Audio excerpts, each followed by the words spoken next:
I am an old bench, carved by time, not by design. I do not move, yet I see many journeys. And today I want to speak slowly, because the story is not meant to shock, but to stay. In January 2026, a short video traveled faster than wisdom ever does. A shovel met the ground. 1 meter, 2, 3, and there it was, coal. Not buried deep in the patience of the earth, but lying close to the surface, as if waiting. Geologists would explain it calmly. They would call it a thin overburden, a shallow protective layer of soil and rock. From a technical perspective, this is efficiency, lower costs, faster extraction, higher returns. But I have learned, sitting still for decades, that the language of efficiency often forgets to ask, efficient for whom, and at whose expense.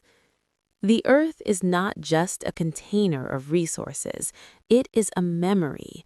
Every layer holds a chapter of time, floods, forests, fires, and life that learned to adapt.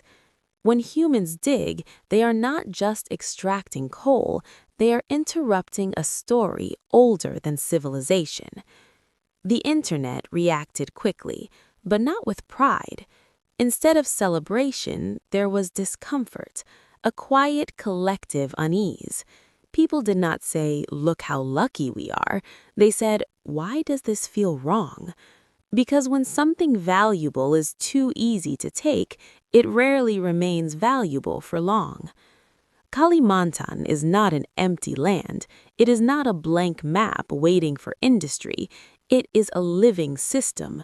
Rainforests that regulate climate, rivers that carry both water and history, communities whose identities are tied to soil and trees, not quarterly profits.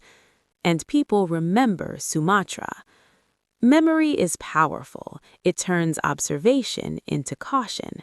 Sumatra once stood where Kalimantan stands now, rich, green, confident. Development arrived with promises of growth, jobs, and progress, and for a moment those promises seemed real. But development without restraint is not progress, it is acceleration toward loss. Forests fell faster than they could be replanted, rivers lost their clarity in their fish, land conflicts replaced shared landscapes, and when the resources were gone, what remained was imbalance. So when people compare Kalimantan to Sumatra, they are not attacking the present, they are defending the future.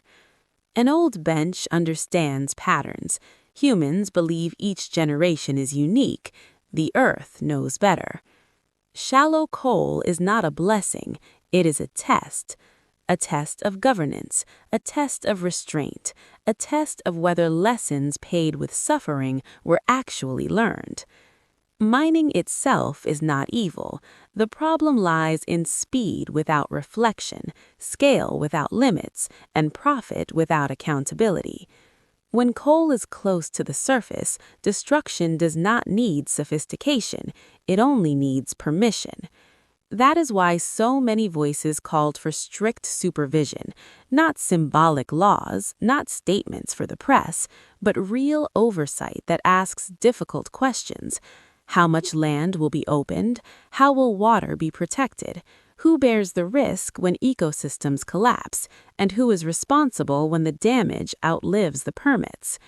Because nature does not recognize contracts, it only responds to actions. Floods do not check licenses, droughts do not care about shareholders. Once balance is broken, recovery is slow, uncertain, and often impossible. I have watched people sit on me after disasters, mud still on their shoes, silence heavier than words, and I have never heard anyone say, "At least the extraction was efficient." What I hear instead is regret, quiet, late, and useless. Kalimantan still breathes, its forests still stand, its rivers still flow.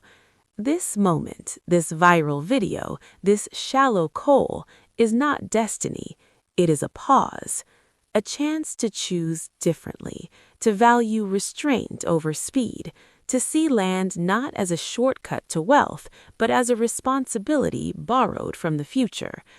I am only an old bench. I do not shout, I do not trend, I do not profit.